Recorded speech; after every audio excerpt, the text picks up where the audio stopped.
get a few people watching us, and once we've got a few people, we'll jump on. Usually we end up with like 20 or 30 viewers, so anything above that is going to be good. All right. And then a lot of people watch it back later. So we'll start, man. We'll get into it when we hit 20, then, man. Sure, sounds like good that. to me. Somebody's already watching, unless that's you. No, it's not. I was gonna say the wife. Hey, we already got people coming.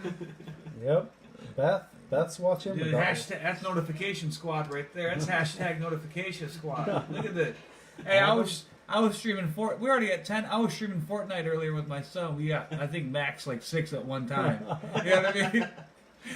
And that's the biggest game in the world. Yeah. Look at that. Hey, how's it going, guys? Hey, Beth. Hey, Stu. Matt. Tony. Tony, since you're a local guy, Tony's actually a local artist. Lives just in Wyandotte down the street. Wonderful. His art's fantastic. So I love anytime it. we can Hey, give Tony. a local guy a shout out. Zach Gowen. Represent Southeastern Michigan. You know how it is. All right. They that. think that it's me faking being you. It is. Yeah. No, that's actually Zach Gowen's bad English accent. That's all that is. Yeah. All right, guys. So we're at 16 already. So we'll go ahead and roll through the rules, and we'll get cracking with this. We have Undisputed, Legends. We're gonna do Legends first. We'll come back to Undisputed afterwards, just since that's kind of a little hotter and heavier. And we'll give Dave a workout, getting everything sleeved up right then. Anything that we hit the volumes to, we have mics on. You want to turn the volume up? Hold on. Whoa. Yeah, everything's up all the way. I mean, we can speak up. Is it me that you're having trouble with, or is it Zach? What? Hey, everybody. This is Zach Gowen. Testing. 1, 2, 3. Testing. 1, 2, 3. Peanut butter. Tell me how my levels are. Dave, remember the desk is not the enemy. I think we're just talking about that. Yes. Sorry. All right, so I'm going to keep running through the rules. If we hit anything with multiple autographs on it, it gets random between everybody that's has an interest in that card. If we hit a cut autograph, then that gets random to every single wrestler in the break. Whoever has that wrestler, that's who gets the cut autograph. There are still a lot of cuts out there for the Legends. Shoot questions to Zach. Remember, he's given us his time. We appreciate him being out here for it. So everybody be nice, and let's give him a good welcome. Thank you. First time in our group. Hey, Hopefully thanks not for the having last. me in your group, guys. I'm a fan first and foremost. So anytime I can connect with fellow wrestling fans and do a bunch of cool nerd stuff, this is what I've done my entire life. You see what I'm saying? Like, I've been opening cards, I've been opening packs, I've been doing, I've been playing video games, I've been streaming, I've been watching wrestling, I've been participating in wrestling. So anytime I can connect with fellow wrestling fans and do some fun stuff, man, I'm game for it. So if you guys got any questions, put them in the chat. I will do my best to answer them. And again, I'm grateful to be here. Thank you. Matt's asking if we can make sure a Hitman 1 of 1 gets pulled today. He does love his Hitman stuff, so I'm sure we're going to do our best to make sure everybody gets something. But all the wrestlers are sold, which was awesome. So we're going to get going with this. Let's do it. We'll chat with Zach as we do it, and all that as well. What was it like working with Hogan? That's a great question, Stu. And here you gotta put it into context. And you just tell me to shut up when you want to open something up, all right? Because if not, I'm gonna sit here. I have a half an energy drink in me. I'm gonna flatten my mouth for the next 3.5 hours. Talk away, dude. So working with Hulk Hogan was look at Yokozuna. Yokozuna, and right off the bat, we've got a Lex Luger relic. A Luger relic. 65 of 199. Old William Regal. But let me say, so working with Hulk Hogan in proper context was it's surreal and incredible because literally 2 weeks before I was in a wrestling ring with Hulk Hogan, I was I was bagging groceries at Joe's Produce in Livonia, Michigan, at 7 Mile and Farmington Road. So, like, to go from bagging groceries, making $7.50 an hour, to being in the ring with Hulk Hogan was such a leap that my brain couldn't even comprehend it, you know, because Hulk Hogan, not only is he a wrestling legend, I mean, he's a cultural icon. I mean, the guy's Hulk Hogan for crying out loud. Here's our first autograph right here, Brutus the Barber Beefcake. And that is a blue, numbered to 25, number 13 of 25. Talk about Hogan and Beefcake shows up. Look at that, dude. You can't mention Hogan without Beefcake entering the conversation. Golly, it tastes to be his best friend, doesn't it? Hey, we got to get Brutus Beefcake on the show. And then, hey, here he is again. The booty, you can't escape the booty, man. All right, no more Hogan talk. No, you can't escape Brother Brudai. Oh, I did not mean to. You too. I threw the base That's away. awesome. That's funny. Yeah, so far the Brutus Beefcake spot is actually going to Damian Blake, and the Lex Luger is going to Josh Gold. So yeah, I know we filled this almost a week ago now, so I'll try and rattle off who has who until we've got a good idea. Just I already had some messages today asking me who did I have again, so.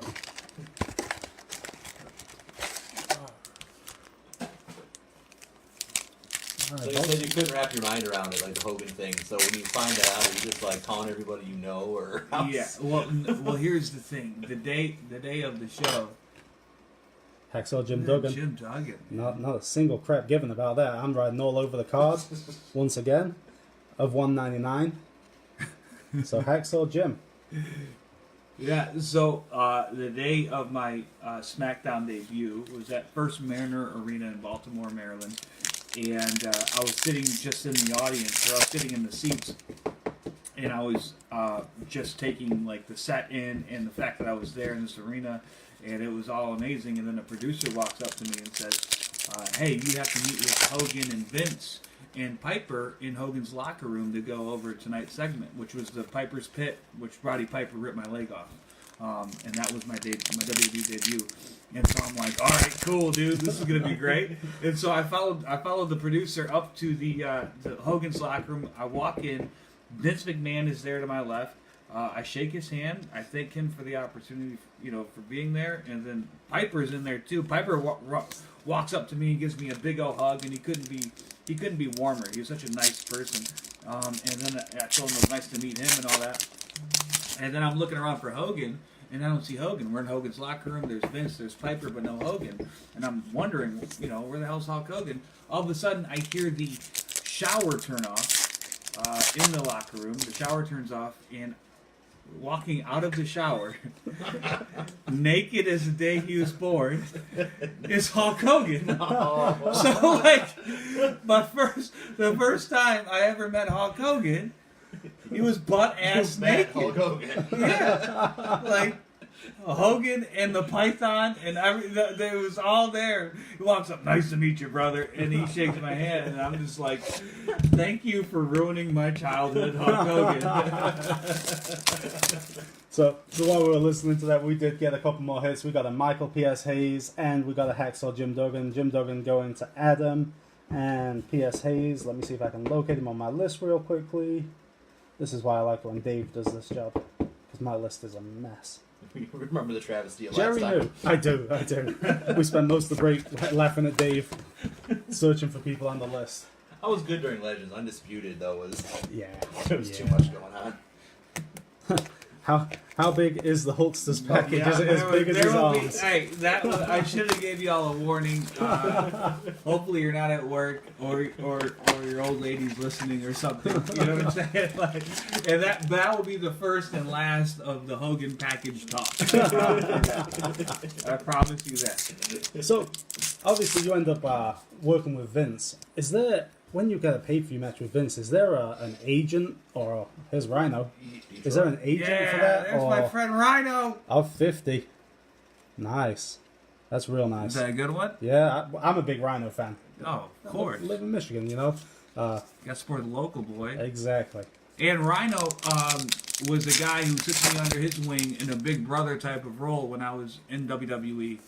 Simply because we're both Detroit boys and we look out for each other like that. And I'll always be grateful for Rhino for doing that. And he still continues to this day to be a close friend. Didn't you date one of Rhino's relatives? I did. I never actually got to meet Rhino, but I did for 5 years. I dated like a first or second cousin of Rhino. Really? Yeah. That's pretty awesome, though. So you're now, saying... let me ask you something. Did she look like Rhino? Did she look like Rhino? The relationship, yes. Did she look like Rhino in a wig? Here he is, Alpha. That is a 199 Alpha.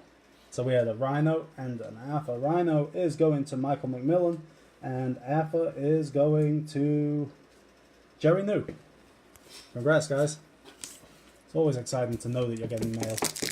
So you were saying you have an agent, like, for the Vince match? Yeah. Or is that more of a... It's unlike anything that I even knew existed. All right, so you gotta, again, you gotta put it in the proper context, which is I maybe have had 20 matches total at this point when I'm scheduled to wrestle Vince McMahon.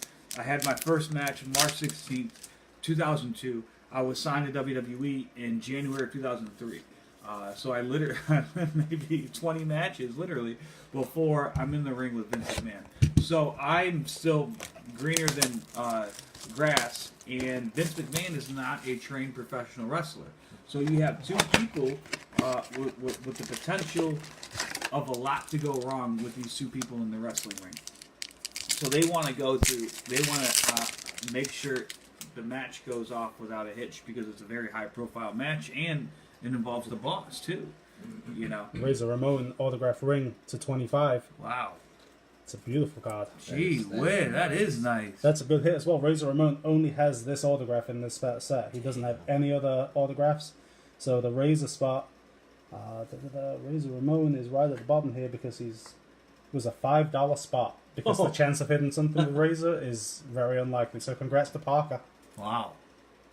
Congrats, man. That's a nice one. So what they flew me to New York 2 weeks before the match, and we went to the WWE studios where they have a wrestling ring. And it was me, Vince, Shane McMahon, I think Bruce Pritchard, Pat Patterson. We all got into the wrestling ring and we mapped out this entire match from start to finish. And we did it a number of times over and over and over again, and we practiced the match, which is something that you listen, I've been doing this for 16, 17 years. I would never go move for move with somebody now. That would never happen.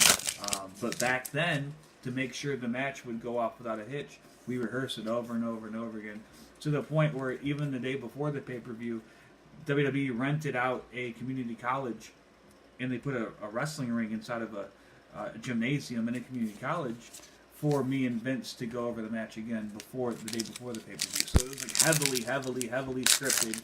The agents knew, the referee knew exactly what we were doing. They made it idiot-proof, basically, foolproof. And I think that's what they do with Ronda Rousey, or at least that's what they did with her at WrestleMania last year, with Triple H and Ronda and that mixed tag they had with Stephanie. Mm-hmm.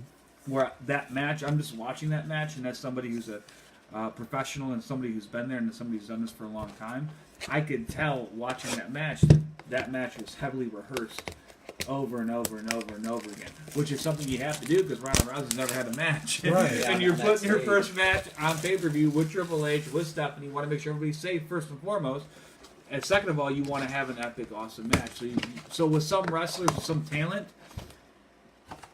you have to overly rehearse before the actual product is put out there, and that's what me and Vince did. But that's certainly not something I would do now, but that's something we had to do back then. Well, yeah, exactly. In context, I mean, your 20th match versus now when you've been doing it years, right. It's understandable. When Vince got busted open, yeah. Was that planned? It looked. We watched it back today before you got here. Oh, thank you. It looked like either he bladed or he had a pack or something. That was 1,000% real. That was a shoot. That was not planned. That was not supposed to happen one bit. what happened, and talking about Vince McMahon's not a professional wrestler. He doesn't, and he's not a good professional wrestler either. He doesn't have good instincts. Like, he's not very athletic. Gold Matt You know, Hardy. he's awesome. Don't get me wrong. He's the best character in the history of wrestling, but he's not an athlete. Right. He looks great. He's all jacked up and all that, but in terms of his timing and his ability to be a wrestler, he doesn't have it. Some people don't have it. He doesn't have it. He had the chair turned the wrong way. The flat of the chair was supposed to be against his forehead. I was going to kick it, yet he had it turned the wrong way, so the edge of the chair was on top of his head. I did my job, which is to kick the chair. But the chair went inside of his head, and then all of a sudden he had a geyser of blood squirting out of his head. So that was pretty interesting. But no, I didn't catch any flack for it. In fact, I think it added to the match a little bit. It did, definitely. Yep, so we had Matt Hardy of 10 parallel. That's going to Josh Gold. We had a Gold Dust going to Tony Maello. And we hit a Finley going to Josh Gold. So I'm not going to interrupt as we're telling stories, but I will go back and kind of catch us up every time that we take and if you break. feel, I don't want to take away from you guys. If you feel the need to interrupt me and to call these out, then please do that. I totally understand. I'm grateful to be in this chair hanging out with you guys on a cold Saturday afternoon. And Beth was calling for a Sting. It's a relic of 199, number 23 of 199, but that is going to Beth.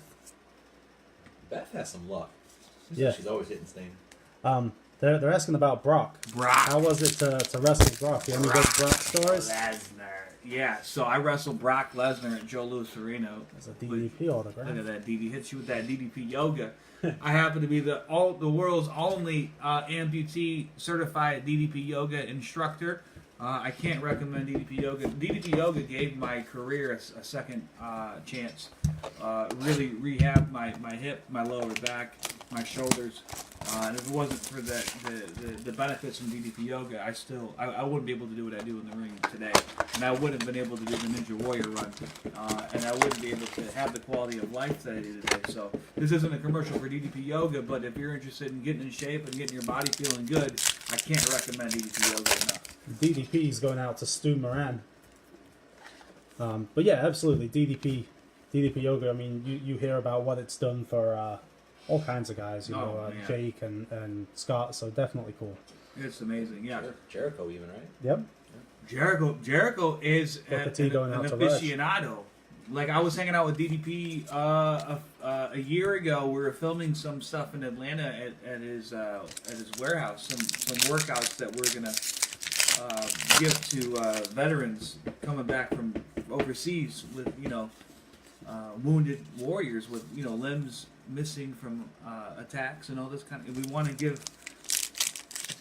our servicemen and women, people who put their lives on line for our freedom. We want to give them an ability, or at least access to staying in shape and giving them a better quality of life. So we filmed a bunch of amputee DDP yoga workouts, which is really neat. You go ahead. There's a Ricky the Dragon Steamboat autograph relic going out to Brian of 99, 37 of 99. Congrats, Brian. So while I'm hanging out with DDP, Jericho texts Dallas and was like, hey brother, what workout would you recommend I do today on the app? Considering my back's tight and my hips starting to get jammed up. And so DDP just texts him like a customized DDP yoga workout on the spot to Jericho. You know what I mean?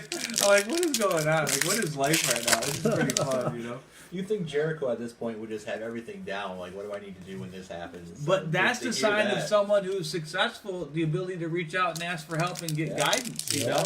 Like, Jericho just went to the source and was like, hey, this is what I'm dealing with. What can I do about it? And DDP is like, I got you, bro. There's a Paul Ellering of 199, number 185 of 199, Paul Ellering. So, Brock Lesnar. Oh, I'm sorry. It's all right. No, we get distracted. We're going to go off on tangents. Brock Lesnar. I got 3/4 of an energy drink. I'm flying right now. So I wrestled Brock at Joe Louis Arena, which is incredible. The same arena I'd go to watch Raw and SmackDown and all that. my mom was front row, my grandma was front row, rest her soul, and my little brother was front row, and we had a really memorable match, like it was in terms of its brutality, and I was really grateful that I was a part of that, and something that people still to this day bring up to me, like, oh my God, that match with Brock was so violent and so bloody and so incredible. And shout out to Brock and credit to Brock for keeping me safe through the entire, because he could have snapped my finger, killed me anytime he wanted, and he didn't. He's a true professional. And me and Brock, we get along swimmingly. I got nothing but love for Brock. But after the my grandma, she wasn't so smartened up. Some part of my grandma still believed that wrestling was real. It was a real athletic contest. And so after the match with Brock backstage, I'm sitting there and I'm talking with my grandma, and I'm all bandaged up. And I'm talking with my mom and my friend and my little brother, and my grandma's checking on me, making sure I'm okay.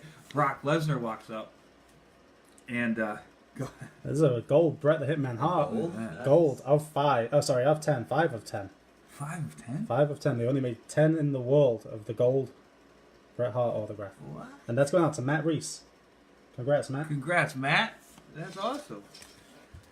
So Brock walks up to check on me, and my grandma is still mad that Brock beat me up. So my grandma tries to swing at Brock Lesnar, like balls up her fist, and like just goes in protective grandma mode, like Brock's gonna hit me again or something. You know what I mean? Like she swings at Brock.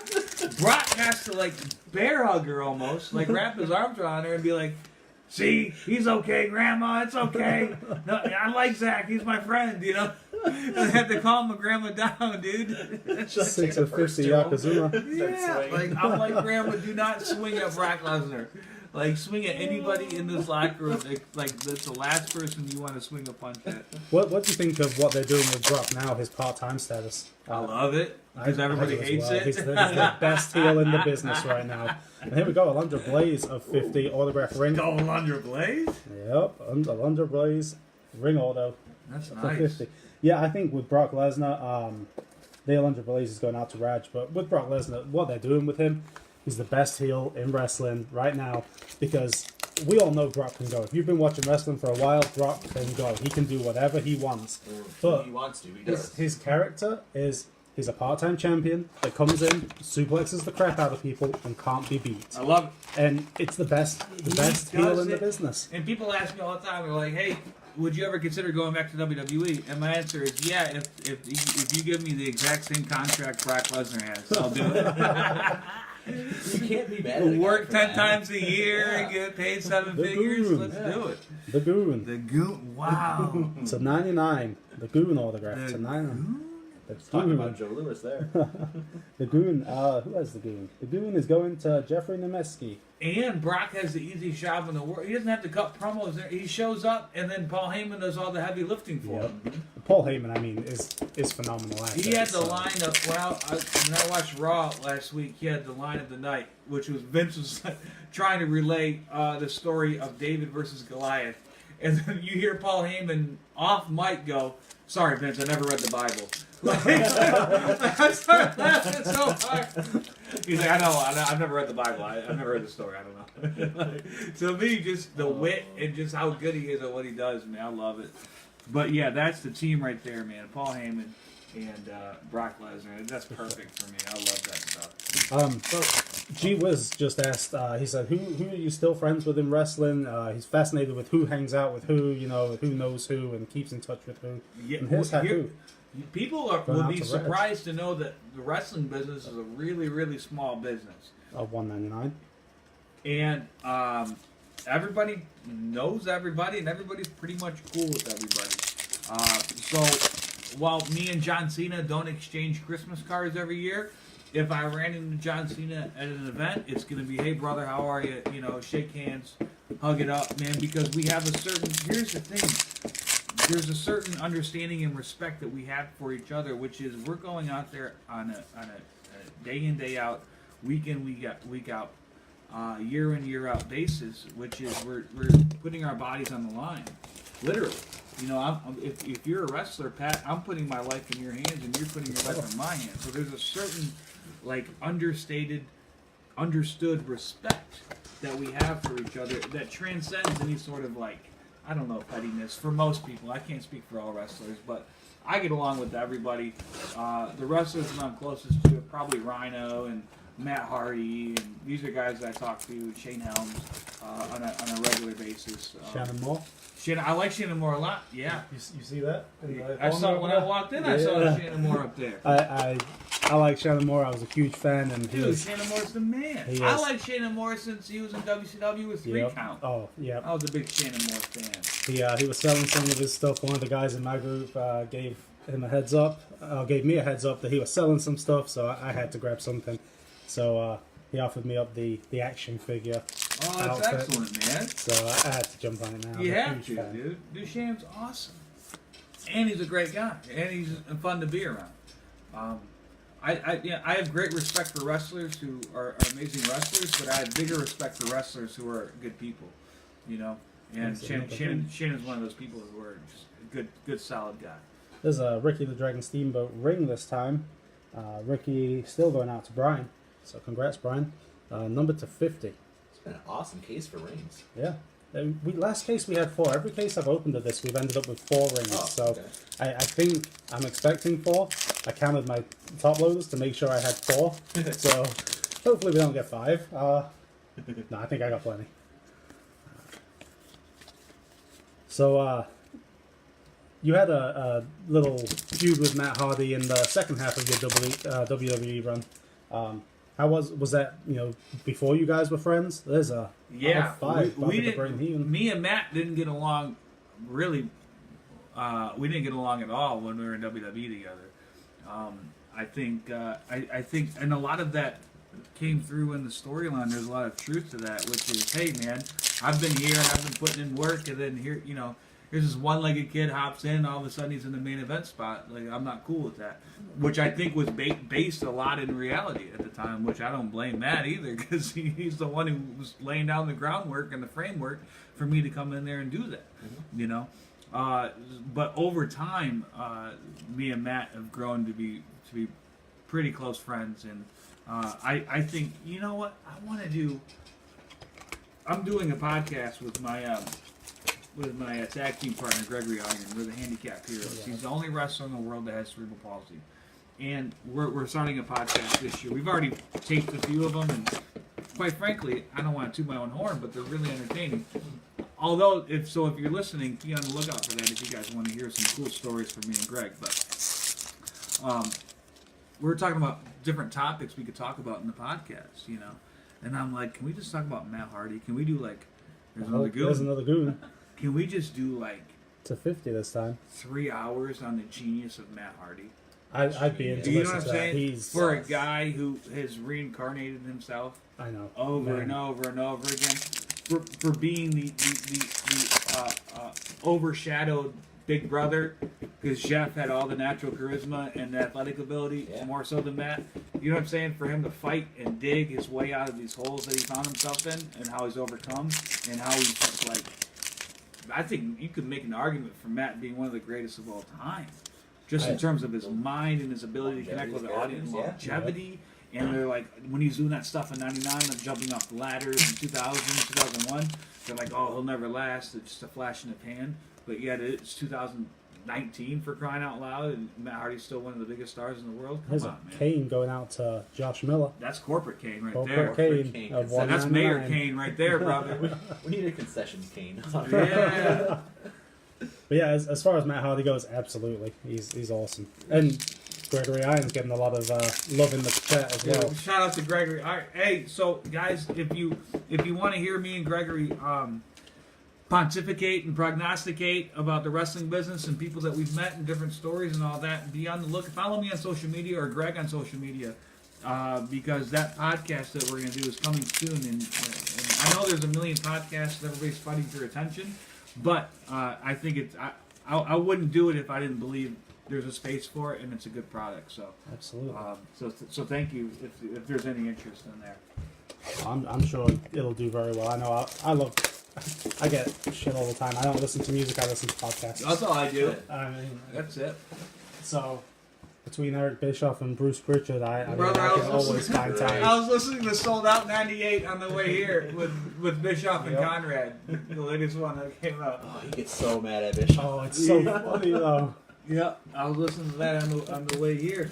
But what I love about that podcast is that Bischoff provides a different perspective, which is he provides a glimpse into the inner workings of WCW, but more importantly, of what Turner was at that time. Which stuff that I never even knew or considered even thought about, the stuff that he was dealing with on a daily basis trying to run that company. I think it's fascinating. I agree. I really enjoy hearing the business side of it. You know, I mean, we saw the wrestling side, the actual businesses, the whys, why we did this, why we made that decision, why this match wasn't on pay-per-view. Right. Now Goldberg Hogan. Yep, That makes sense. It's a television company. It's not a pay-per-view revenue company. And I never thought about that until I heard Bischoff say it, and then I'm like, well, of course. But you also got to take everything Bischoff says with a grain of salt too, because he's a master salesman and he's a master spinner as well. So you gotta see through his BS a little bit too. The few I watched, I kind of get the feeling like he's still in character a little bit. I love that. Yeah, dude.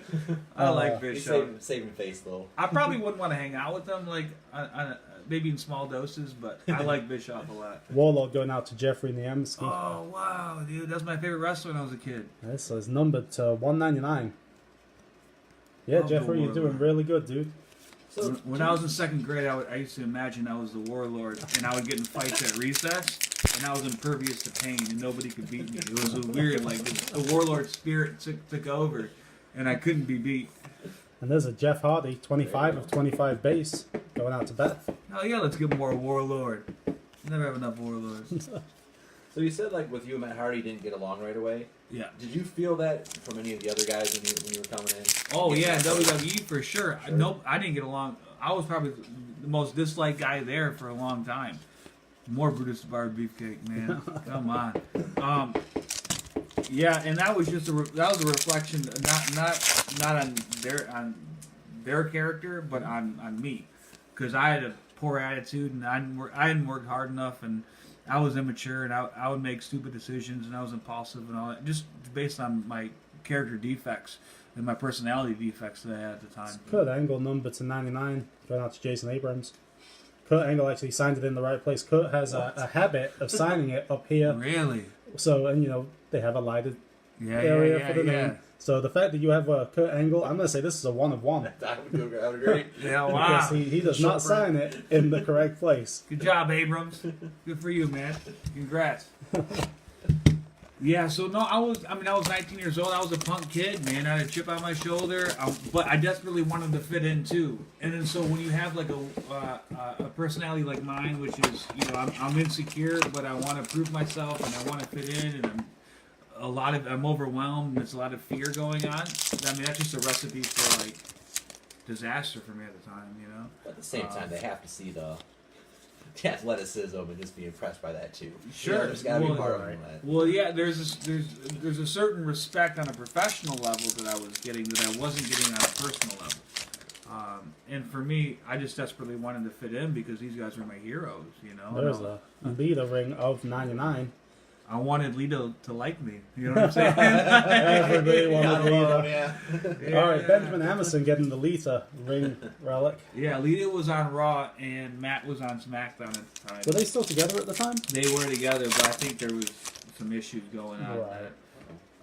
That, without being privy to any insider knowledge, I could just tell that maybe they weren't maybe as close as they once were. And Bob Briggs getting himself a Mankind autograph. That's cool. Of 199. Congrats, Bob.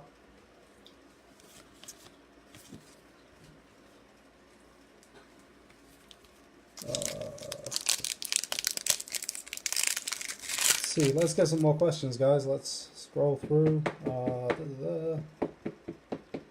you doing anything with Border City? Border City, yeah. So here's the thing. I'm banned from the entire country of Canada. I'm not allowed to cross the border into Canada. Stemming from, I had a DUI arrest in 2007. They were arrested for driving under the influence, which is one of the most regrettable things I've ever done. And I've paid the price and I've made my amends. And but part of those amends, I have to be criminally rehabilitated under the eyes of Canadian law. And so I'm in that process now. They don't make it easy for you to go through that process. So I'm in the middle of that process now. Long story short, I will be eligible to be working in Canada at the end of 2019. That's awesome, man. Yeah. Congrats. Thank you. We got a Farouk autograph. Farouk going out to Parker. It's got a nice little fingerprint smudge on it there, which I'm going to blame Farouk for. But nice little smudge on it. Farouk. I'm gonna blame Bradshaw. Yeah, why not? Oh, for sure. it's JBL's fault. Did you ever? I never had any action figures. One of my biggest, there was a question in the chat, one of my biggest regrets, and I don't have any, zero regrets for what the wrestling business has provided for me. I mean, if you just look at the laundry list of the opportunities that I've been given, how can I have any regrets? But the two biggest, if you can call them regrets, which I wouldn't even call them regrets, is the fact that I never had an action figure, and I was never in a video game either.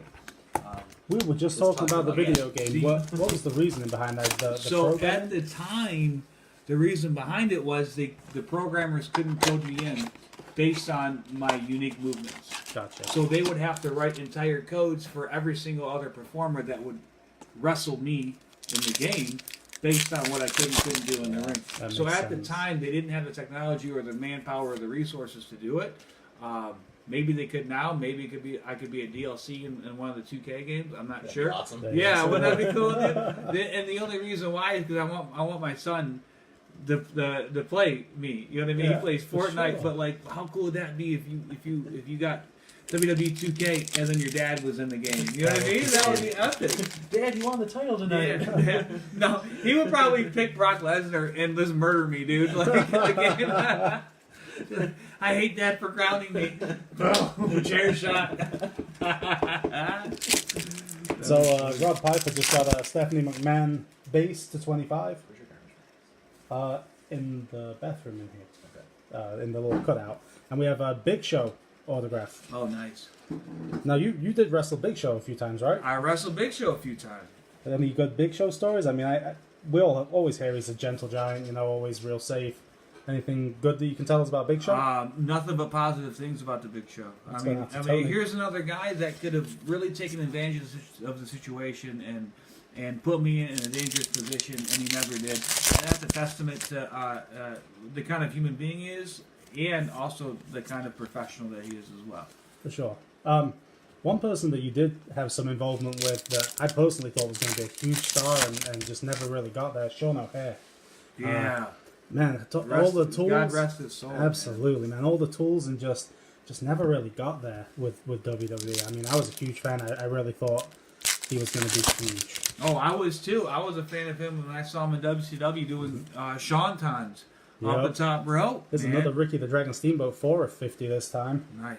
Ricky the Dragon Steamboat still going out to, if I can find it, Brian. Congrats again, Brian. And here's the thing, Sean had everything. He had the size, he had the look, he had all of that. But for whatever reason, he couldn't connect with the live crowd.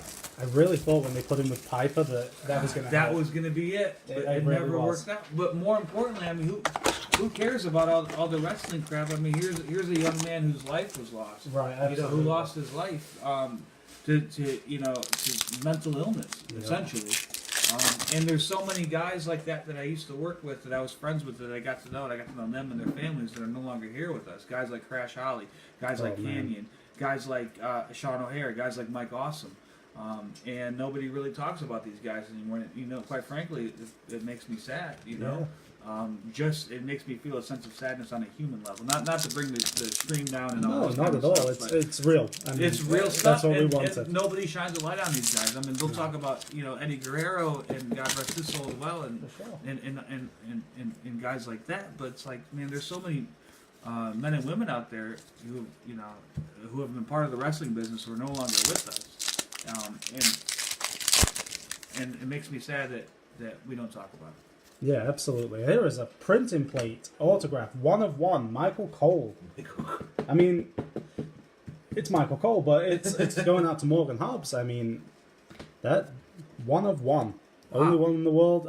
It is a cyan printing plate. Is there only one in the world? Yep. What they do is to make the cards, they have 4 different printing plates, all different colors to make the card. And this was actually used to make Michael Cole's autograph. The card. actual printing plate. They signed it, and they had him pack. sign it and put it in the pack. Wow. So that's if you hit one for somebody that you like, it's like the ultimate. Unbelievable. And Dude, Michael Austin was one of my. Michael Austin was my favorite artist. You guys remember?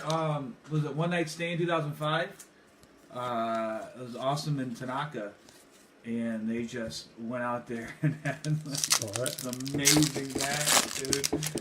And I'm like, that's the Mike Awesome I know and love. That's the Mike Awesome I fell in love with. Again, another guy that when he hit WWE just really struggled to get his feet under him, and it seems like they tried for a little bit and then for whatever reason ended up moving on. And there's a leader. There's the leader again. Yep, leader going out to Benjamin. Congrats, Ben. I know somebody just asked if you've got any good Juggalo stories from ICP. Oh, dude, maybe not any I can share on stream, but those I actually ran into those because they're from Detroit too. Yep. I knew those guys before I was in WWE, just from being in the local wrestling scene, involved in the local wrestling scene, and I'm a huge fan of those guys. Not of their music. I'm not a fan of their music. But I'm a fan of their ability to connect with an audience and market themselves and to work hard and their ability to help out a lot of people, man. Because they just their music and their festivals they put on and the shows they put on, they've given a lot of people hope and a lot of inspiration. And that doesn't get talked about either. They'll see the clowns and they'll see the clown makeup and they'll see the Fago and the wild shows. Sarge Slaughter of 199. And then they'll talk about the chicken hunting and all this kind of stuff, but what they don't get credit for is making a difference in a lot of people's lives. Sergeant Slaughter going out to Adam Newman. Yeah. Yeah, looking at all those people they bring together that might not have met each other otherwise. Exactly. Right. Man, I'm saying like life stuff, like marriages and kids, and kids that I can relate.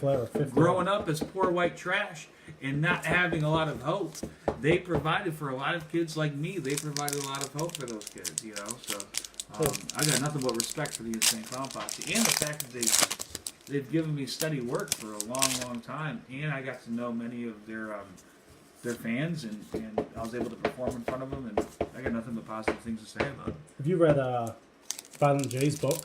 No. Oh man, it's really good. Like I say, I listen to a lot of podcasts, so I listen to a lot of audiobooks too. And his book, he reads it, and it's so funny to me because he'll be reading it like direct from the book, and then you'll be listening to a story, and then he'll just stop at the end of the story and be like, "Oh, that wasn't in the book, but I just thought I'd share it with you guys." That's great. It is, man. It's really, really good book. And here's Ric Flair. Wow. Number 4 of 84. What a strange number to go to, but Ric Flair. Going out to Jim. Congrats, Jim. 84. Of course it's 4. 84. Of course it's 4. How could it not be 4? Do you ever think we'll see John Cena tie his or beat his record? Do you think they'll leave it preserved? World title? Of course, yeah. Well, we live in a different era. Right. I mean, we here's the thing, and I'm going to go off on a rant here about how John Cena is the greatest of all time. And quite frankly, I don't care who it pisses off. Because listen, you compare, you got to put it in the proper context, as our friend Eric Bischoff always says. John Cena's run, he's been on top since what, 2005? So you're looking at a 2005 to 2019 run. How many years is that? I'm terrible at math. 14? 14 years. In an era where you have 3 hours on Monday, 2 hours on a Tuesday or Thursday, whatever the case is. Pay-per-views at least once a month, right? In this on demand, in this era. Hogan's run was what, from 84 to what, 89 maybe when he was on top? That's 5 years. When you had 4 pay-per-views a year and you had 1 hour of television every single week. Stone Cold Steve Austin's run from what, 97 to 99? Look at that. 2.5 years, Stone Cold Steve Austin on top, right? Yeah. That's it. We're talking about 14 years of being the man. Shirts outselling everybody, ratings, highest ratings on the show, no matter what, you know, all the appearances, the movies, to the Today shows, the PR stuff, the Make-A-Wish. Like, for me, you can make the argument that John Cena is the most prolific, influential wrestler of all time, and I would rather have John Cena. His 14-year run, I would put that against Hogan's 5-year run. I'd put that against Steve Austin's 2.5 years. Steve Austin's run was hotter at any point than John Cena's 14-year run. It burned a lot brighter, but it burned a lot shorter than John Cena. So I got to give it up to John Cena, man. Like you said, Cena transcends wrestling too. He's like the pop culture icon that stayed healthy and stayed on top for 14 years. And to do it in an era which is overexposed in all the outlets for media that we have now competing for your attention, for him to do it and still be the man, shoot. We're going to move right on to Undisputed. I did see your message, Michael. In this break, you had Ric Flair in the last break. In this break, Ric Flair is going to Jim Merriweather. So Undisputed will get busy for me. Yes. All right. I have one question. Yeah. So I was scrolling through Facebook the other day, and I came across this post. You wrestled the Genetic Jackpot, Joe Coleman, at a local show. Does that ring a bell? Sure. So I went to high school with that guy. Oh, did you? Yeah, we were buddies in ninth grade, and you know, Pat, of course, told me about today, and I just happened to scroll across Facebook, and I'm like, holy crap! That's awesome, man. This dude I used to hang out with wrestling. That's cool. Was Joe Coleman the Genetic Jackpot back in high school? No. Or is he more one of us? So, back in high school, yeah, he was definitely one of us. And now, when I reconnected with him on Facebook, I couldn't believe just how much bigger he got and everything like that. It was insane. Wasn't he on Raw not long back as well? Getting thrown about by Dean Ambrose? Raw or SmackDown, he was a security guard, yep. He got beat up by The Miz. The Miz? He's awesome. He's underrated. Shout out to Joe Coleman, man. Alright, this is Undisputed. Me and him, we played Pokemon back in the day. There's Brock Lesnar. Finn Balor. Ooh. A 101. Nope, of 99, Stone Cold Steve Austin, and Adam Cole, baby. Hey. Of 50. Going out to Todd Ford. Oh boy, okay. You're about to get busy, Dave. Where's the thick ones? These are the thick ones? Oh, I meant to open these previously. These are all thick ones as well. Okay. Sting and Jeffries need some revival. Do you have you heard anything about the All Elite Wrestling? I've heard a lot of things about All Elite Wrestling. And let me just say, I'm excited about All Elite Wrestling. There's Maurice of 99. How big of a deal is it? It's huge. To offer health insurance to wrestlers? Like, how huge is that thing alone? You know, that they're planning on doing. Like, it just seems like they're really gonna do well. I feel. Let's go now to Andrew, the Maurice. I think it's. I don't know how it's gonna work. To be honest with you, I don't, because you gotta think about the premiums. You know, being a professional wrestler and having a company offer that is. I mean, there's a reason why WWE doesn't offer it, but also there's a reason why if you get hurt in a WWE ring. Of 99. If you get hurt in a WWE ring, I mean, I've gotten hurt in a WWE ring. They took care of everything. Charlotte Flair going out to Parker. And they were good to you. Like when you get hurt, they take care of everything, and they took care of all of that stuff. That's always good to which hear. is fair, I think. Absolutely. Because if you get hurt on the job's supposed to take care of it. 100%. And there's Nikki Cross, Auto Relic. Nikki Cross. To 99, Nikki Cross going out to. Hey, thank you, Jim. I appreciate that message, brother. Thanks for being here, man. Thanks for saying that. We, like I say, we thought it might be a nice change for everybody to get somebody in who, hey, I mean, let's face it, we're wrestling fans, you know. That's it. Well, I am too. And anytime I can get together with people talking about wrestling, I'm gonna do that. I'm gonna make myself available. I just don't want to take away from what you guys are trying to do with the card. Not at all, man. There's a double hit. Ooh. Both of 25. Aiden English of 25 and Kevin Owens of 25. 2 hits. We just talked about that a little bit, Ben. I got thoughts on AEW, man. Let's hear it, man. A lot of us are excited. Here's the thing: we are entering a new boom in wrestling. We've waited. I've gotten to wrestling in 2002, right after the Attitude Era ended, and the business took a dip. And then since 2002, we've waited for like the next cycle of wrestling business to get hot and explode. And we are at the cusp of that. We're on the vanguard of the next boom. Anytime wrestling, Ken Shamrock. Anytime wrestling historically, Xavier Woods. Anytime wrestling historically is heated up, there's always been some. It's always coincided with some sort of shift in technology. I'm sorry, I did just miss a Chris Jericho of 25, I believe, from the same pack as the Kevin Owens and Aiden English of 25. Jeez. Kevin Owens going to Michael Eaves, Chris Jericho going to Edward Fleck, and Aiden English going to Phil Pierce. So congrats, guys. Sorry, I didn't mean to cut you off. No, absolutely not.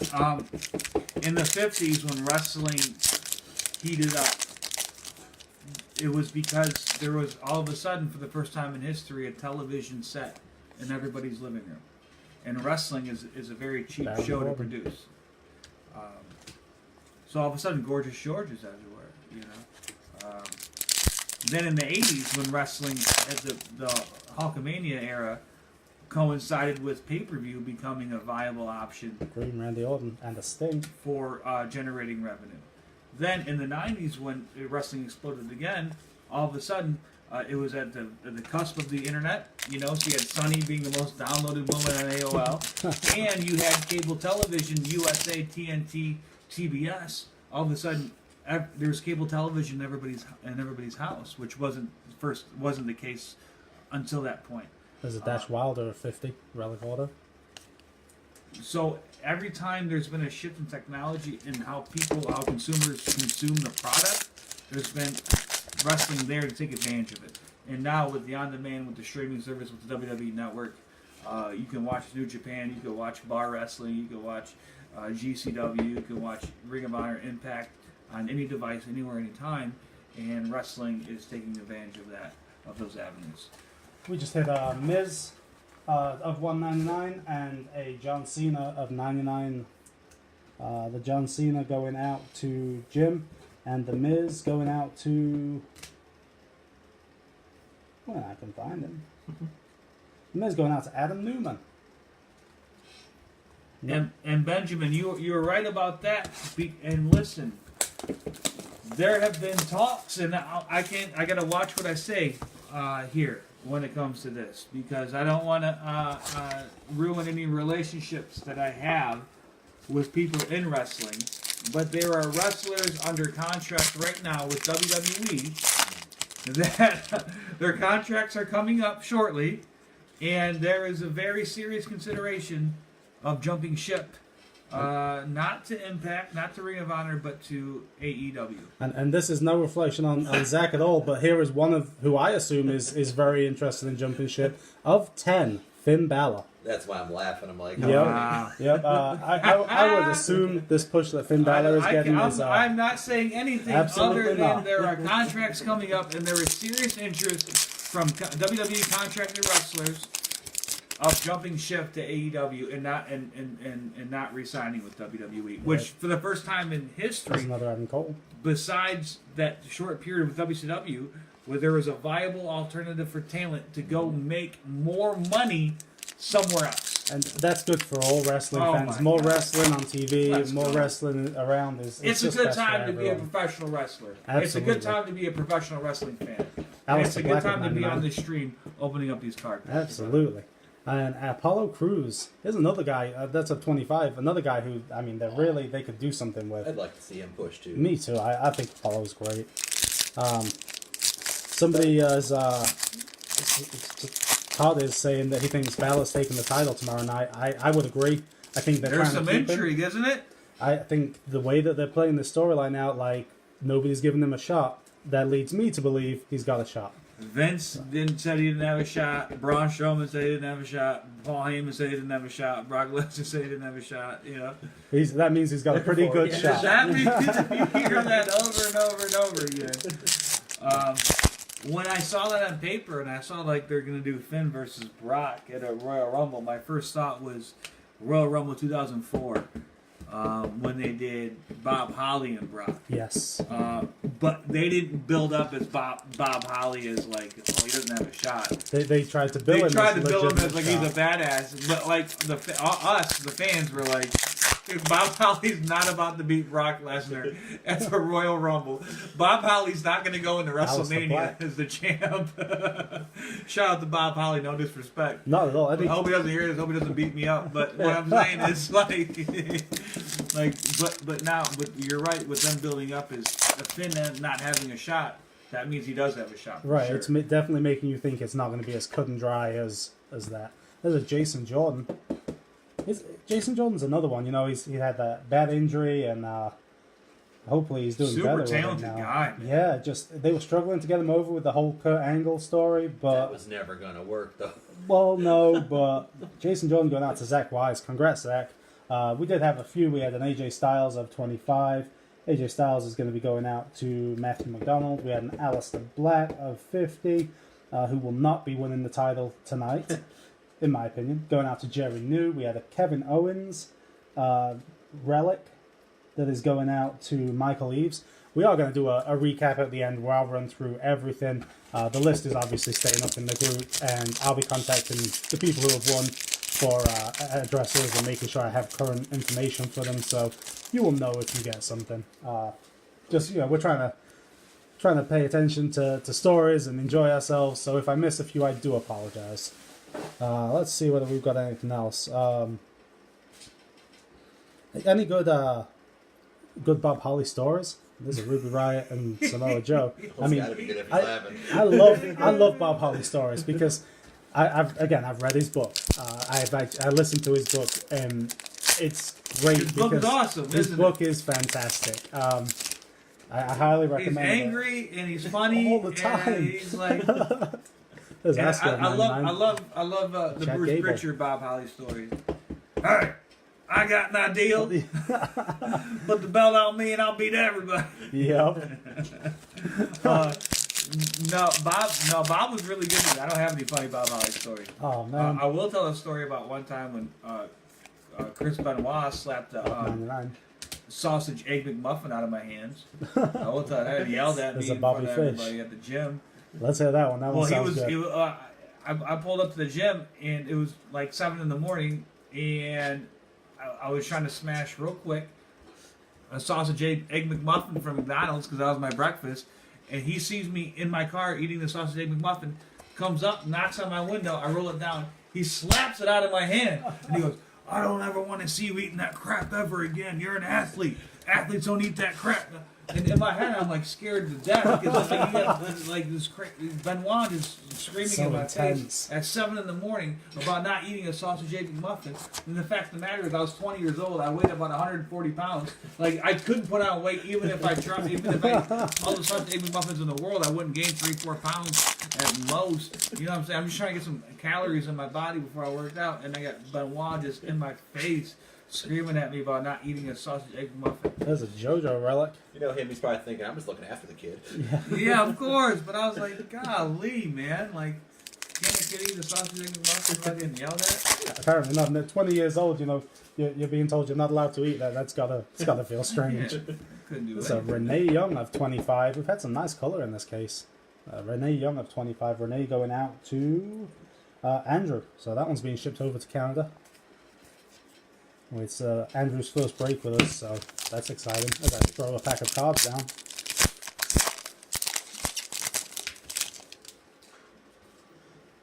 Let's see what else we've got. You met Stan Henderson last night. We have had an Aiden. Joe, Samoa Joe. Let's talk about Samoa Joe. I love Samoa Joe. There's Maria of 199. Samoa Joe should have had the championship right now. You worked in TNA. Have you worked with Samoa Joe? I was there, Samoa Joe's TNA debut. Okay. I was there, and Here's the thing about Samoa Joe's awesome. Something gets lost, and I don't know what it is, but when purple Tyler Breeze out of 5, nice 4 of 5, real nice. When Samoa Joe, you're at a live arena, whether it's Ring of Honor, TNA, or WWE, or an indie show, Samoa Joe walks out. He has a certain presence and a certain charisma that's undeniable to everybody in that building. Yet for some reason that something gets lost in translation when you watch him on Raw come out and his music's playing, he's coming down the entrance ramp. It's still impressive and he's still awesome and the matches are still good, but live it's just a little bit better. And I've never understood what gets lost or why, but dude, seeing Samoa Joe live is an experience unlike any other, and it's one of those things where you got to see it in person to fully appreciate how good this man is. Absolutely. I stopped for a second because we have another printing plate coming up, and this is a Roman Reigns 30 years of Royal Rumble printing plate, along with a Luke Harper relic. Of course, the printing plates are not numbered for Undisputed, but it is a 1 of 1, as all printing plates are. Awesome. Roman Reigns hit. I do not know if Roman had a spot in this because he does not have... You know what? He did have a spot in this, and I just clicked off of it. Let me find the Roman Reigns spot. I want to let whoever know that they're getting a 1 of 1 printing plate. Roman Reigns is Jim Merriweather. Congrats, Jim. And then we have the Luke Harper relic. So, real nice hit. Yeah, I saw Samoa Joe wrestle Brock Lesnar the last throw at the Joe. They called it. It was the last event at the Joe. Yeah. And when Brock Lesnar comes out, you truly feel like, oh man, this is intense. And then Samoa Joe came out, and you got the same feeling. The mood changes a like it's about to go down, dude. Yep, and that match was great. Brock gave him a lot, so he obviously had a lot of respect for him. Of course. There's Natty to 25 and a green Bobby Fish. I know we talked a little bit before, and NXT. Have you seen any of NXT? Is it something you pay attention to? I follow it from a distance. Right. So I don't watch every single event, but I have friends down there, and I follow through social media, and so I'm up to date on who's down there and what's going on. Mm-hmm. But it's not something I watch every event. If NXT had been around, because when you got signed, they signed you to a developmental contract, and then pretty much they did not. I skipped the developmental altogether. Do you think if there was a NXT, it might have made like a little more longevity to your WWE run? Do you think they'd have used you the same? I think so, but I don't think they had any intention of using me longer than 1 or 2 storylines than what they did. So I don't think it would have been worth their investment, because I think WWE, just like everyone else, when they saw him, they're like, oh, he's a one-trick pony. He's got a very short shelf life. Luke Gallows. My counter to that is there's no shelf life on an ability to connect with the crowd, an ability to make a crowd feel a certain way. And that's one thing. When I was rewatching Vengeance just today, like the passion that you kind of had from the crowd, and the emotion that you generated from the crowd was really cool to see, and it's something you don't necessarily see a lot at the moment. But they really enjoyed your story and really got into it. And I was thinking back to the Matt Hardy storyline after the Vince and Brock ones, and kind of feeling like maybe that's why they were like, let's hold on to this guy and see whether there's something else we can do with him. And you were with them what, a year? I was with I signed a 3-year contract, but I only performed for a year. And Dean Ambrose, you signed a 3-year contract and performed with them for a year. That's it. Yeah, and I was signed sight unseen. They had no idea they signed the wrong one-legged guy first because they thought he was me. I did hear the story. Only in pro wrestling, you signed the wrong one-legged guy. We have another purple coming up, and that's another of 5, and it is going to be Sasha Banks. Nice. Dave is not happy. Dave collects Sasha Banks, and he knows with this one going to, I believe... I'm super happy for that person. I believe this is going to... where is she? I don't want to misspeak, but it should be going to Josh Miller, I believe. And it's never leaving him. Oh, no. Yep, Sasha Banks, Josh Miller. Congrats, dude. That's awesome. Real nice Happy hair. for you, Josh. So, let's just point out, you got the LE of legit. yes, that's very true. The relic was real nice on that one. So, is there any chance of you going back to WWE, going back to TNA, doing anything with any of those guys so we can see you on TV again? There's another Finn Balor.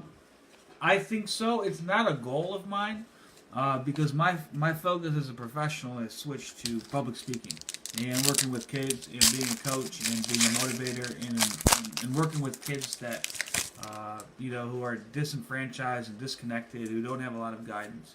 I get so much out of that work now that takes up most of my focus. So there isn't a goal of mine as a professional wrestler because I've worked for every single company and I've worked with all of my heroes and I can't ask for anything more out of wrestling. I'm entirely grateful that I was able to even participate in the amount that I did, and I'm grateful to be here talking shop with you guys as well. This is all part of this is all part of the journey. You see what I'm saying? For sure.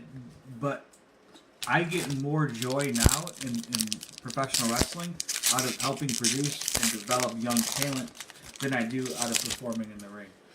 And maybe that's because of my age. Maybe it's because I'm 35 years old and I don't like taking bumps anymore. You know what I mean? There's a gold Undertaker.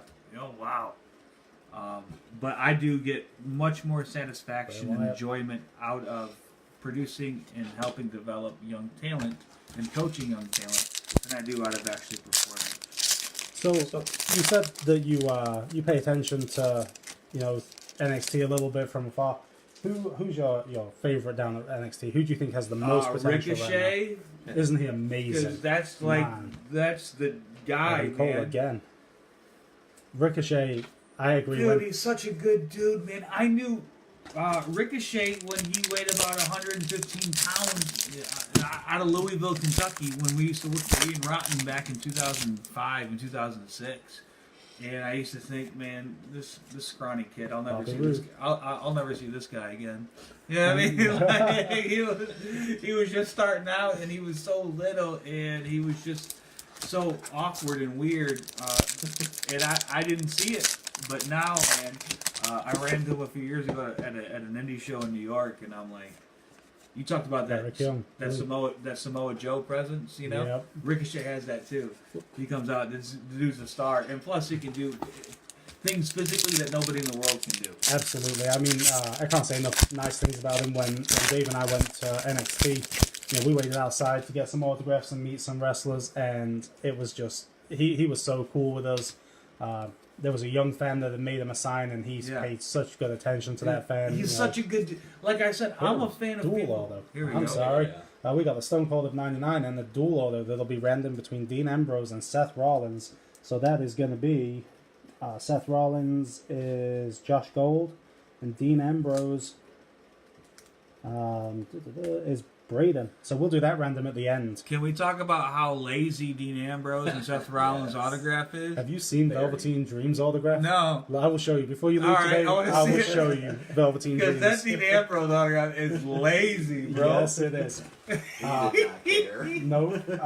And you know what's really upsetting? Like, if you look at Kevin Owens' autograph, and we're kind of moving on to cards here, but Kevin Owens, when he first got to WWE, his autograph said Kevin Owens. Now, 5-6 years later, it says KO. KO, that's it. And it's like, man, you got lazy. He's so Exactly. Fingers hurt, he signed so much. Yeah. Like, I mean, the man a break. And that's it. Like part of this guessing, like Velveteen Dreams, like to me, I said. I bet he puts a lot of effort into it because it's part of. Or no, does he? No, he doesn't. It's a squiggle. That's it. That's it. But it meets his character, like, because when this product came out, he was full blown heel. Yeah. I don't have time for anybody. I'm better than you all, and it met his character. Like, I don't have time to be signing this crap, and that's how I took it. Now that he's more of a face, I'd be interested to see whether, because I've seen somewhere he adds the D onto it and everything, and I'd be interested to see whether he changes his style now. I came up with my autograph when I was in 10th grade in physics class, AP Physics. And the teacher was going on about something, and I sat there with a pen and paper, and I just, like, what was the best Zach Gowen autograph? What's it going to be, And I came up with it, Churchill High School, 1998. Let's see whether we've got anything else. Good effort, Ambrose. Yep. You saw this one saying that you're a great inspiration to all the younger generation, and congrats on everything that you've done. Thank you. And I think I'm that's grateful. Here's the thing. thing. I feel like, and here's, dude, I feel like I've. And there's Andreas Almas. Andreas, yep. I want to start judging everybody's autograph now. Absolutely, let's do it. Doing that. He's one of my be picks. like a separate segment. No, we can do that as we go, Who's man. lazy, who's not? You know what I'm saying? Almas is one of my picks to win the Royal Rumble this year. I really think that this might be the start of. I think it's going to be him or Seth Rollins. I mean, there's an opportunity. The Royal Rumble is always an opportunity to create and push an elevated star for sure. And there's a Roman Reigns relic. So when you were coming up, did you see yourself then as someone who was like the role model for the kids? No. Or was that just that's something that. Here's the thing: God has way better plans than I do, and that's been the story of my life. You know what I'm saying? And I got into wrestling strictly out of purely selfish reasons, which is the fact that I wanted to be a wrestler, and I wanted people to cheer for me, and I wanted to perform, and I wanted to be in front of people. It's Kofi and all stuff. Good. And, I'm done. I was just, and that's the only reason why, because I love wrestling so much. And wrestling saved my life, man. Because you know how we talk about those disconnected, disenfranchised kids that found their purpose or their path in the Insane Clown Posse? Mm-hmm. For me, my Insane Clown Posse was WWE wrestling, was WCW wrestling, was Lucha Libre, was tape trading, was finding wrestling in different corners of the world and watching and studying and just consuming everything that I could, because wrestling made me feel good about myself, gave me purpose, gave me direction. When I engaged in the world of professional wrestling, I didn't feel the pain of not having my leg, or the feel of the pain of having cancer, or the pain of not fitting in, or the pain of not having my dad around. You know what I mean? Like all of that crap went away when I engaged in the magic of professional wrestling. And so wrestling, in a very real way, saved my life when I was a kid. I'm sorry, I didn't go into a motivational talk, but I feel strongly about. While you're here, man, we appreciate it. Okay, I'm just opening the cards. This is your time and the guys' time to be asking questions. 100%, man. So there's a Carmella. So the reason why I got into wrestling is because I was hopping down that path of professional, and that's where it led me. I happen to be comfortable in front of an audience, and I happen to be an above average athlete, and a very, very unique gimmick. So that's the Rock of 25. I mean, you put all that together, you're gonna have a career. So. Another dual autograph. Kurt Angle, Jason Jordan, father and son. Storyline wise, I mean, come on. So Jason Jordan, Zach Wise. Here's the thing. Kurt if Angle, you Jason are Abrams. a WWE superstar, why would you have a bad autograph? You know what I mean? Like, your autograph's going to be seen by thousands of people. You put a little bit of. That's why I got the Z and the C and the. That's why I do mine the way, because I want it to be aesthetically pleasing as possible. Right. See what I'm saying? Hopefully we'll pull a Charlotte. Because Charlotte Flair's autograph is beautiful. Is it? She puts so much effort Charlotte into Flair's just everything about her is just beautiful. It's hard arguing that. Yeah, Adam's saying he agrees we don't get to speak with wrestlers all that often, so talk away, man. I mean, whatever stories you got. I like talking, dude. So Triple H, I mean, what kind of position was he in when you were in WWE? Was he injured? So we're talking about 2003. So I don't think he had an official office role yet, but he certainly took on that role as somebody who was more of a kind of a liaison between the boys and the office. He was kind of in the middle there. He was already, performing above and beyond the roles of a on-screen performer. And he was, I think he was married to Stephanie at the time. 10 of 10. So he was married to Stephanie, or they were dating, or they were engaged or something. Because I remember I had dinner with Stephanie McMahon, which is pretty awesome to think about. Me and Stephanie in like a hotel restaurant, dimly lit, it's romantic. It's like Jinder Mahal. I'm like this pimply faced 20-year-old kid, and there's like, and if you've ever seen Stephanie in real life, she's stunning. Yeah. She is like on TV. She's like, she's attractive, but like in real life, like when you like, whoa, she'll take your breath away. And then she's just telling me the story about how Triple H proposed to her or something, and it was just like, oh, it was really nice and romantic. But I remember thinking, that damn Triple H, why couldn't it be me? We got another printing plate, and it's the Randy Savage printing plate. That's another 1-of-1 with a Cesaro autograph behind it. That's a nice autograph, Cesaro's. But yep, 1-of-1 Macho Man Randy Savage printing plate. Amazing. Very nice. That's amazing. There's the Cesaro. So who else? I mean, like say Kurt Angle, the Vengeance pay-per-view. Main event was Kurt Angle, Brock Lesnar, big Triple show. threat, Yeah. Any Kurt Angle experiences? The Hidden Elias of '99. Kurt Angle was. It was crazy because in 2000, like Kurt was so beat up. He was so hurt before, and he wouldn't take any time off either. Or I don't know if the office asked him to take time off, or he refused, or he just. But literally for 2 hours before, because we'd be on the road, we'd do house shows, 4 times a week. He would be on the table with these electrodes all hooked up to his back. They were like shocking his back. He could barely walk. He could barely move. He couldn't bend over to put his wrestling boots on. I mean, I've never seen somebody who was physically such a wreck. Kurt Angle, then he would do everything possible every single day to get into that ring and perform for the fans and get to work. And the fact he's still going to this day, and he was in that shape back then, is crazy. And this is after he had surgery, I believe, on his neck. Sounds like he could do with some DDP yoga. It would work wonders for him. I bet it would. It would work absolute wonders for him. Because man, I was fixing to not wrestle ever again.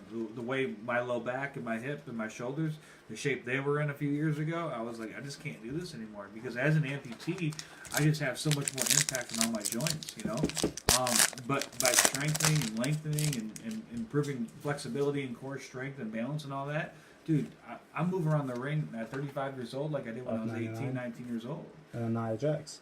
It's really the fountain of youth in like an app in yoga mat form. What's going on, man? Landon just walked in for anybody. Can you say hi? What's your name? I know. Landon? Nice to meet you, Landon. We got a Miz of 99 and a Gable. You're 7? I got a. Are you in 2nd grade? No, first. You're in 1st grade? My son's in 1st grade too. He's 6. His name's Nolan. You play Fortnite. You play Fortnite? No. You don't? He's still on Minecraft. You play Minecraft? My son plays Minecraft too. It's a blue Kevin Now let Owens. me ask you something. Do you watch Gold. Minecraft videos on YouTube? People playing Yeah, Minecraft? yeah, because it gives me ideas so I can try to make sure it works on it. Yeah. On my one, so yeah. That's what my son does too. That's funny. Yeah. You remember when we used to actually play stuff ourselves? Now kids Yeah. watch other kids play stuff. Right. Well, what are we doing right now? Well, this is an extension of that, brother. It is. Yup. That's funny. So you were saying, as an amputee, like your joints take a lot more hitting, and that's one thing. As soon as we watch the Vengeance match, as I said, and you get into the ring and you take your leg off, and first words out of Dave's mouth were, "Oh man, you're jumping around the ring, and the pressure must just be incredible on your leg." And somebody brought up in the chat, there's a Ruby Riot of '99. Somebody brought up in the chat. That's my friend. And she has Ruby's a your good. friend? And she, yeah. Oh, and, man. And she has a good signature. Yes, she does. Ruby's awesome. I'm a big fan. I love the Riot Squad. Huge fan. Somebody brought up in the chat earlier, the one-legged moonsault. Like, I mean, how much time does it take to practice and just how do you, there's that spot where you do it to Vince and you jump up on the ropes and land it like a lion salt off the ropes. And, I mean, it's just, it's a crazy spot to see. Thank you. The first time I ever did it was, what we got? We got a No Way Jose to 25 relic, Akam auto relic, and a Randy Orton of 99. I was self-taught because how do you teach a guy with one leg to wrestle if there's ever been a guy with one leg to wrestle? I taught myself everything. I learned how to do flips on a trampoline, and that just translated to a wrestling ring. I'm an above-average athlete. I have good balance. I have good core strength. I have good agility. And so that just translated into being a professional wrestler. First time I ever did the moonsault was in the middle of a match. The guy was laid out at an indie show. I went to the top rope. I did the backflip, landed on him. It was perfect. Like, I don't know how to, you know what I mean? Like, I never practiced it. I just did it. Just went in one day and did Yeah, it. That's I a just Kyle did it. O'Reilly, one of my favorites. He's got a talking autograph. That's a nice autograph. That's a nice autograph. He KOR, man. Put some time into that, and a phenomenal talent. I can't wait to see his Thank match. you, Kyle. Thank you. Exactly. And that's the thing. I mean, Show the some guys, respect for the business, brother. exactly. You know, another guy, his autograph, Adam Cole. You know, he signs everyone, Adam Cole, but on the number 1 of 99 or the 99 of 99, he puts the baby at the end. Does he? It's the only time that he does it, but it's so good. There's a Nasty Boys of 99 and an Ember Moon of 99. Haven't seen any Ember Moons. There's the rumor to win the Rumble too. I'd be, Rumble. oh man, I'd be so happy if Ember won it. I can't think of anybody I'd prefer to win it. I'd Ember Moon. I like Ember. Miss Bliss. Yeah. I'm a fan of Miss Bliss. I think she's gonna. I think she could be one of those superstars. You know, we have WWE supers, but I'm saying like Greg culturally super. You know what I'm saying? Like she could be one of those transcends transcends the wrestling. business. Yeah, She's one of those so natural on the mic. so It's good. unbelievable. So here's a nice story for everybody. All right, we got an of 99 Randy Orton, Braun Strowman. Greg Graham collects Braun Strowman. He traded this of 25 blue autograph to Tim Commons in Australia because Tim was trying to finish the set and it was one of the last ones that he needed. So Greg, cut him a deal and did him a favor, and was saying he hadn't got another one, never seen another one. And Greg has Braun, and we just hit you a blue of 25 replacement, dude. So Nice. Congratulations. Look at man. that. Thank you for helping out another group member. That's how it works, It right? definitely came back and helped you out on this one, man. Congrats. Becky is on fire right now. I do think she'll lose to Asuka. I could see her winning the Rumble. Shenanigans. Yeah, Becky's great. I mean, and there's Nakamura. I'd like him to win the men's Rumble. I know it's probably not going to happen. I'd love to see another serious push with him.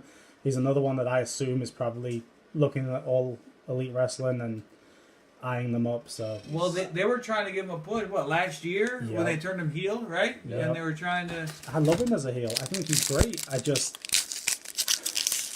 I wish he'd have beat AJ for the title, and they'd have just given him a chance and let's see That what was we the can feud, do. right? Nakamura and AJ. Yep, But Nakamura, AJ. what was weird about it? Like a he gold never page. he never got a win, or like it was always dirty every time, Yeah, or low something. blows. Giving low blows every time. Low blows. That's Low what it was. blows. Again, like, And a Bobby Roode of It 99. just went nowhere, right? It did. Like, You're expecting these great I matches that remember you've heard that. about in the Indies or New Japan. And you got We, nothing. we, Yep.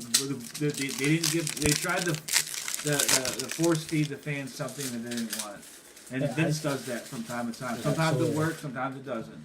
We do have another purple coming up. Let's see what we've got. We have got a Jason Jordan purple and a Rock of 50. Nice 3-color relic as well. We always like when we get, a part of the shirt that's recognizable, multiple colors on it. So that's definitely a nice hit for our Jason Jordan spot. Nice. But yeah, I agree. Vince, Roman's unfortunately somebody who has suffered from the Vince McMahon, let's push him and force feed him. I liked Roman when he first started. Roman's and, awesome. And now I'm like, man, I could just use a break for him. Obviously, I hope it wasn't going to be a break like we're getting now. No, of course. not. But, I'd have been okay with him moving out of the title scene for a period and letting us, get a Nakamura or bring in somebody up from NXT and Right.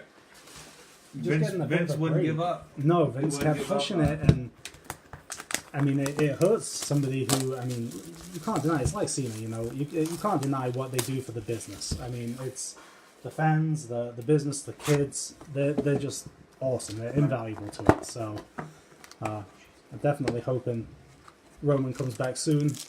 I think when he does come back, everyone's going to obviously get right behind him. I and can't wait. I to think see he's gonna be Roman a Reigns monster. back. And those are words I There's never thought Jinder. I'd say out loud. You know what I'm saying? Right, exactly. This is it. I'm truly excited to get Roman back. But when and- he overcomes that and he comes back and gets to doing what he loves Yeah. the most, and that right there is going to resonate with so many people. It is. To overcome that and to get back in the ring and start kicking ass again, 99. and it's going to be amazing. Scott Dawson. And then think about the first. You could elevate. I'm just fantasy playing around in my head, but you could elevate someone by one promo when Roman Reigns comes back after he beats cancer again, and he's cutting that promo in the ring, and there's tears in the audience eyes because they're so happy to see him and the fact that he's overcome so much to be back. And then whoever that heel is who interrupts that promo, like, you understand that guy's made now? You just made someone else. Scott Dawson blue. Just for that one segment, you made somebody else. And that's the thing, they've got to be very careful who they pick for that segment. I mean, for me, at that time, I'm hoping Undisputed Era. I think Adam Cole coming out with Undisputed Era and all of them, tearing into him would just, to me, it would make that faction, they'd be comparable to DX or NWO, and there's another Sasha. Just to rub it into Dave. Wow. Sasha Banks of 99. See, I was thinking like Joe, because he plays that kind of character so well. And obviously Joe doesn't need that rub, but if he was the one to do that, he would play it so well. Yeah. Wouldn't be stunned by the crowd with the reaction he gets. All right, buddy. You don't even have... I wouldn't even have the heel say a word. Zack Ryder. I would have the heel... Yeah, go ahead. Zack Ryder of 99.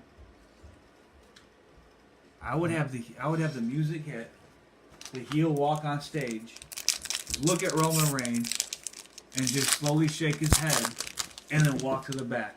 And that's all you need to do that week. That's all you need to do. You know who I'm picturing when you say that? Who's that? Can you guess who I'm picturing, Dave? NXT champion right now? Ciampa. Just walking out onto the stage, shaking his head. Debut, yeah. And then turning around and just walking to the back. With the black heart shirt on. Oh, man. John Cena relic. He's one of my favorites. Ciampa, I've got to stop and tell this story. So, as I said before, we were outside. Here we go. It's starting to rain.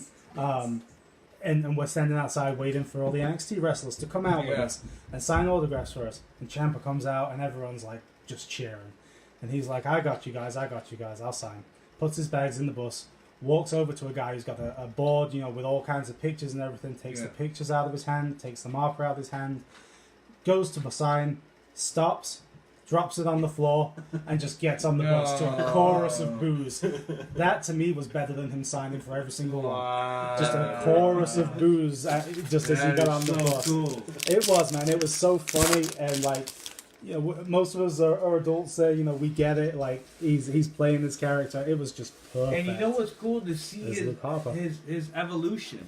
Oh, man. Yeah. Which I did, this might have been 2012? I wrestled Matt Taven for Ring of Honor in Detroit, and at the end, Ciampa came out and did something, and this is the first time I ever met Ciampa, and I remember him just not being totally. And you'll see the evolution of wrestlers from when they start out to what they are now. He wasn't nearly as comfortable in his skin or with his character or his presence, and just to see him go from what he was doing in Ring of Honor back then, when he was a virtual unknown, except on the East Coast where he's from, to him just being such a mega star and a mega heel now. Like, it's so cool to see that evolution and that growth, Yeah, he's definitely one of my favorites. I just, not, he can do no wrong in my eyes. Well, guys, that was the last box. Let's do a hit recap. Our hit pile is huge. I'll do the randoms after, for everybody. Parallels are done. Why? That's a great question, Brian. Why do you think most of the NXT call-ups because they get buried on the main roster because it's a different animal. It's so there's so many moving parts and there's so many different factors. And what works on one show in one arena in one venue sometimes. It feels like it can't miss, and it'll hit and it'll translate, but sometimes it just doesn't translate. Whether that's because they don't get along with they don't get along with a certain writer, or because they're the arena's too big and it doesn't contain like the excitement that an NXT arena will do, or because they're just put in a position to where. So, for example, the there are obvious examples, of course, for NXT guys, but my thought we were talking about earlier was Mike Awesome. Yep. In ECW, he was the biggest guy in the locker room, and with that he put that Paul Heyman kind of framework around him, and all of a sudden you present Mike Awesome is a larger than life character, and then you get to WWE and he's average size and he doesn't have that aura about him, and he's just like an average wrestler. You know, he's Mike Average at this point, so to speak. You know what I'm saying? Yeah. And because not because he's the same wrestler, but because of the circumstances around him, sometimes those skills and sometimes those abilities don't translate on a bigger scale because of number of factors. Absolutely. I'm going to run through the hits, and then we'll let Zach tell us what he's up to now, and we'll get out of here. But thank you, guys. You got a Big Boss Man to 99, a Big Boss Man to 50. These are all of our numbered parallels. Braun Strowman to 99, Braun Strowman to 50. Got a John Cena to 99, a Rock to 50, a Gold Page to 10. It's a nice hit. I believe that goes to the randoms. We've got a Randy Orton to 99, a Nasty Boys to 99, Randy Orton to 99, Miz to 99, Kevin Owens, Blue of 25, Usos to 99, Stone Cold Steve Austin of 50, a Rock of 25. We have Carmella to 99, Shawn Michaels to 50, Aleister Black to 50, Dolph Ziggler to 99, Stone Cold to 99, Undertaker to 10, Natty to 50, Xavier Woods to 99, Chris Jericho to 50, Randy Savage to 99, Natty to 25, Nasty Boys to 50, Daniel Bryan to 99,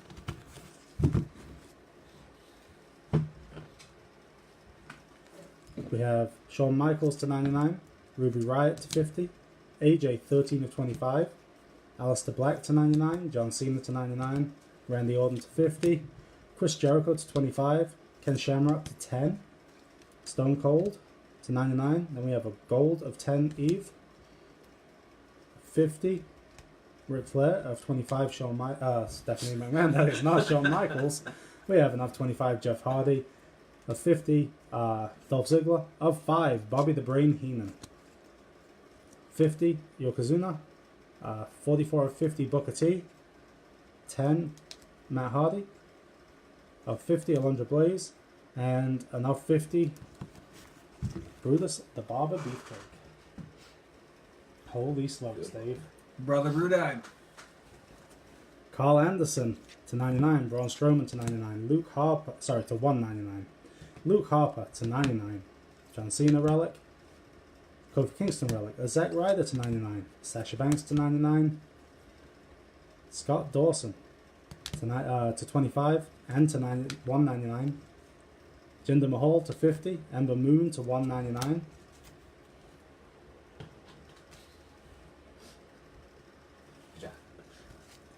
of 5, Jason Jordan, Bobby Roode to 99, Shinsuke to 199, of 25, Braun Strowman, Ember Moon of 99, Kyle O'Reilly to 199, No Way to 25, Alexander Wolf to 99, Akam to 50, Ruby Riott to 199.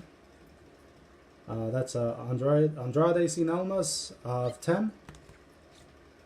That's Chad Gable to 199, Nia Jax to 199, Fandango to 99. I'm not used to talking this much. Huh. You drink it? It's kind of been nice just to let you guys and Zach chat and just kind of chime in every now and then. There's a Dash Wilder to 25. Nice Chad Gable relic. Elias. Nice relic. Yeah. A Cesaro. A 1 of 1 printing plate for Macho Man. I believe that goes to all random parallels spot. So that's, super nice for that spot. Well worth the money always. That spot always does well. Jinder Mahal to 50. A gold Luke Harper. Tyler Breeze. A Carmella. Aiden English. Sasha Banks. Zack Ryder. Kofi Kingston.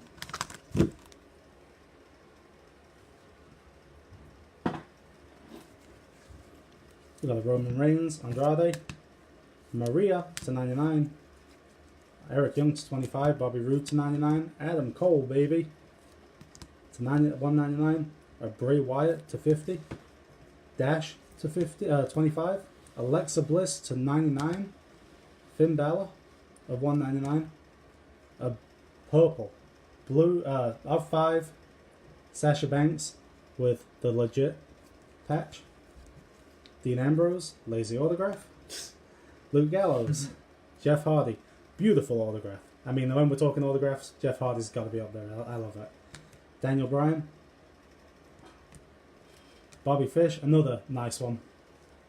Undisputed Era guys putting some effort into their autographs. It's always good to see.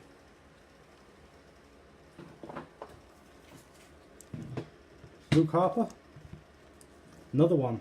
Roman Reigns, going to our Roman Reigns spot. 1/1 printing plate. Naomi, Tyler Breeze of 5. Maria, Renee Young of 25 on the Renee. JoJo, Bobby Fish, Samoa Joe of 99. Jason Jordan, Kevin Owens, Alistair Black of 50. Of 50, No Way Jose, Apollo Crews to 25, Adam Cole, and a gold Finn Balor.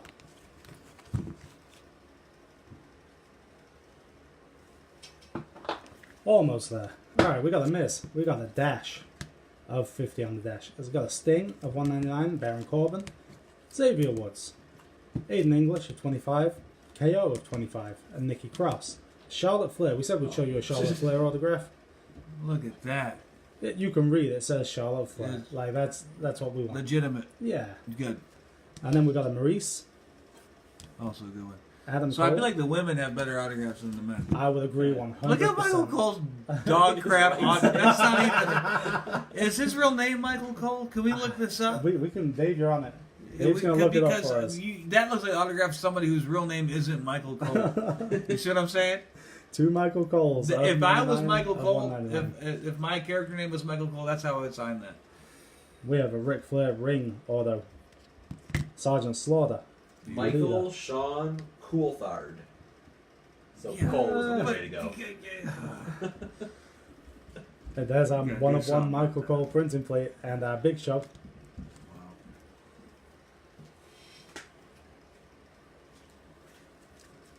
And we have DDP, Ricky the Dragon Steamboat, Farouk, Mankind, Lita,